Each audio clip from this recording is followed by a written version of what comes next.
Salut l'équipe, aujourd'hui on se retrouve pour l'analyse du chapitre 1041 de One Piece. Avant de commencer la vidéo, n'hésite pas à m'envoyer un maximum de force en t'abonnant à la chaîne Onigashima Island. Allez, je fais pas le forceur plus longtemps, bonne vidéo à toi. Le chapitre débute avec Momonosuke qui est toujours en compagnie de Yamato. Le fils d'Oden parvient à parler avec Zunesha qui lui dit être venu se battre à ses côtés. Momo en profite pour nous apprendre que les dernières pages du carnet d'Oden ont été déchirées par ce dernier. Je suis très content de cette nouvelle parce que ça ouvre définitivement la porte à Yamato dans l'équipage puisqu'elle ne connaît pas l'emplacement de Loftel et de toute façon j'aime pas trop l'existence de ce carnet. Durant son dialogue avec la fille de Kaido, Momo va remettre en cause la volonté de son père d'ouvrir le pays de Wano Kuni au monde. Il craint pour sa population qui pourrait être mise en danger par le gouvernement mondial ou bien par des pirates. C'est vrai que garder Wano fermé permettrait à Luffy d'avoir un endroit où il serait hors d'atteinte tout comme un territoire de Yonko par exemple, mais je vois pas le pays rester fermé parce que comme je l'ai dit plus tôt, c'est le dernier souhait de son père et c'est aussi la volonté des fourreaux rouges que d'ouvrir le pays au monde. On arrive ensuite au troisième étage du château. Le combat interminable entre Raizo et Fukurokuju a enfin pris fin. Comme je l'avais imaginé, Jinbei arrive à point nommé pour secourir Raizo des flammes et son adversaire est calciné au sol. On change de scène pour arriver avec Orochi.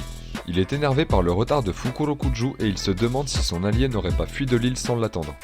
Pendant sa colère, il ordonne à la courtisane d'arrêter de jouer la musique qu'il aimait tant par le passé. Au même moment, les ruines du troisième étage tombent sur Orochi qui ne parvient pas à s'en échapper. Le shogun est bloqué et ne peut pas utiliser les pouvoirs de son fruit du démon puisque Hiyori a réussi à le percer avec un clou de granit marin. La fille d'Oden était occupée à distraire Orochi depuis le début et il est désormais sans pouvoir face à elle. La courtisane en profite pour lui révéler son identité d'une manière magistrale. Elle dit que la chanson tant appréciée par le shogun s'appelle La Princesse de la Lune et que l'ironie du sort veut qu'elle soit aussi la chanson préférée d'Oden. Je pense que ça commence à sentir la fin pour Orochi et j'imagine que Denjiro ne va pas tarder à arriver pour en finir avec l'usurpateur. On l'a pas vu du chapitre et c'est certainement parce qu'Oda va le faire débarquer très prochainement aux côtés des Yori. La scène suivante concerne Izo qui avait récemment bloqué le CP0 dans leur avancée. Il est en train de faire du sale à l'un des agents masqués et il le met à terre en lui tirant dessus. Ce dernier a eu le temps de riposter avec un index gun et a touché l'ancien commandant de Barbe Blanche qui s'effondre également. On verra en même temps que Drake se relève suite à ses blessures et il va peut-être rejoindre Izo puisqu'il dit ne pas vouloir tomber si facilement. Les deux hommes sont dans un mauvais état mais ils peuvent assurément effectuer un dernier assaut afin de retenir momentanément le CP0. L'un des membres du gouvernement continue à se demander pourquoi les anciens compagnons du défunt Barbe Blanche aident Monkey D. Luffy. C'est vrai qu'on n'en parle pas suffisamment, mais Marco et Izo auront vraiment été incroyables à Onigashima. Ils respectent la dernière volonté de leur père et aident Luffy qui parvient toujours à s'allier aux pointures de la piraterie. L'homme qui semble être le chef du CP0 reçoit un appel par Denden Mushi. Cet appel concerne les nouveaux ordres du Gorosei, à savoir laisser Robin de côté pour aller éliminer Luffy. Les doyens ont visiblement pris conscience du danger que représente notre capitaine et semblent trouver ça plus important de le neutraliser que de mettre la main sur la femme la plus dangereuse du monde de One Piece. Cet ordre est vraiment hyper intriguant parce qu'il signifie que le Gorosei considère désormais Luffy comme étant la menace la plus préoccupante de One Piece et notre capitaine passe dans une catégorie très restreinte de pirates. Il précise également que cette guerre de rang mondial aura été causée par la faute de Monkey D. Luffy et que c'est pour cela qu'il faut le tuer. En plus de ça, les forces de l'armée des 100 bêtes sont toutes anéanties sauf leur capitaine. Le shogun est en train de tomber, Zunesha arrive, les anciens commandants de Barbe Blanche s'allient à Luffy, bref, beaucoup trop de facteurs qui font que le Gorosei connaît la suite des événements. Ces ordres sont complètement ouf parce qu'ils signifient que les 5 doyens sont convaincus que Luffy va l'emporter. Ils savent que Big Mom est tombé et sentent déjà la chute d'un deuxième empereur arrivé. Pour ce qui est des 5 doyens, Luffy est un porteur du Di. Il a corrigé tous les pirates de Grand Line en un temps record, aura remis à sa place un Tenryubito avant de s'échapper d'Impel Down pour arriver à Marineford.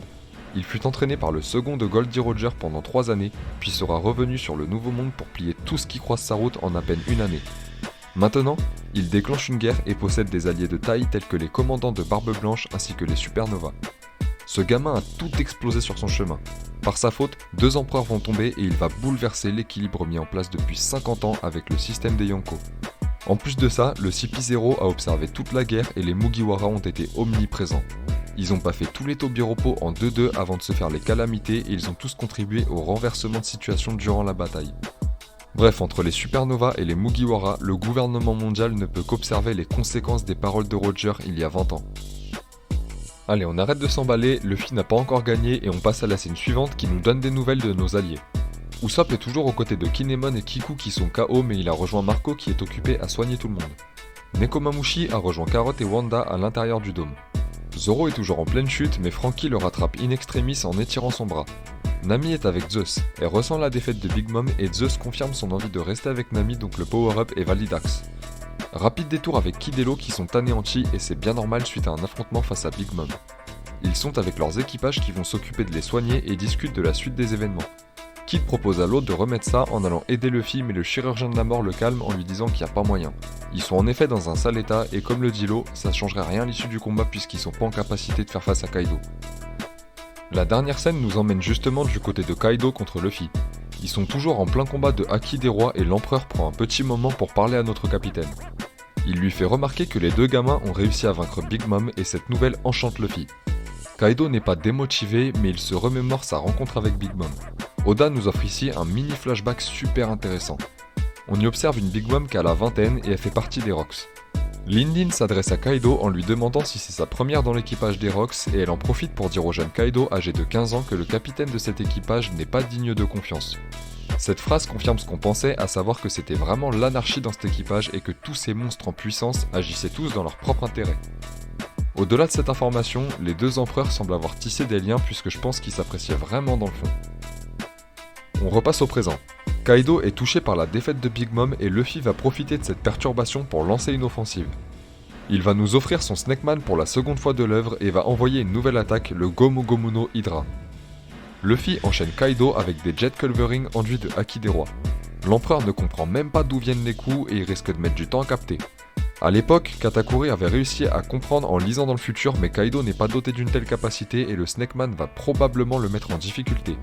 Luffy nous annonce qu'il a atteint sa limite et que c'est son dernier gear fort. J'ai beaucoup de mal avec ce point parce que je voyais vraiment pas le Snakeman être utilisé contre Kaido. Si beaucoup attendaient un gear 5, j'attendais au moins un gear 4 du lion ou du tigre, ce qui aurait permis à Luffy d'envoyer des mandales monstrueuses à Kaido. Je suis assez perplexe suite à cette soi-disant dernière transformation de Luffy parce que je vois pas du tout le Snakeman venir à bout de Kaido. L'empereur est réputé pour sa résistance et la transformation de Luffy est plutôt axée sur la vitesse que la puissance. A voir ce qui se passera dans les prochains chapitres, mais si Luffy bat la créature la plus puissante du monde en Gear 4 Snakeman, ça serait vraiment trop simple. Avant de conclure sur le développement, je souhaite revenir rapidement sur une phrase de Luffy qui m'a vraiment fait plaisir. Pendant qu'il enchaîne Kaido, il lui crie qu'il ne supporte pas que l'empereur fasse mourir des gens de faim dans ce pays. Ces mots sont super importants parce qu'ils rappellent la promesse de notre capitaine à Tama, mais surtout parce que ça signifie que Luffy a bien compris qu'il ne combat pas un simple adversaire, mais plutôt un tyran cruel et meurtrier.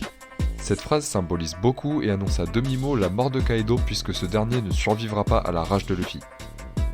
Bon l'équipe, on va passer à la conclusion et je vais essayer d'être rapide parce que le développement était vraiment conséquent. Globalement, le chapitre de cette semaine est monumental. Momo se confirme en shogun potentiel. Orochi est dans une mauvaise situation face à Yori et Izo s'occupe du CP0. Les doyens changent leur plan et font de Luffy la cible à éliminer. Ça commence à partir en cacahuète sur Onigashima. L'île tombe en lambeaux et la guerre est presque terminée. Il reste plus aucun opposant à part Kaido et le gouvernement, mais de nouveaux alliés arrivent avec Zunesha qui fait face au navire du gouvernement. Bref, c'était un scan très complet et vivement le 1042 pour avancer un peu dans cet acte d'Onigashima. On aura probablement la fin d'Orochi pour suivre avec celle de son second et possiblement les dernières forces d'Izo et Drake contre le CP0. Le chapitre de la semaine prochaine s'approche d'un chapitre de fin de tome et donc forcément j'imagine qu'on aura un petit peu de Luffy contre Kaido. Bon l'équipe, c'est tout pour moi. Si vous avez apprécié la vidéo, n'hésitez pas à lâcher un like et à vous abonner à la chaîne Onigashima Island pour me donner un maximum de force. Sur ce, à bientôt!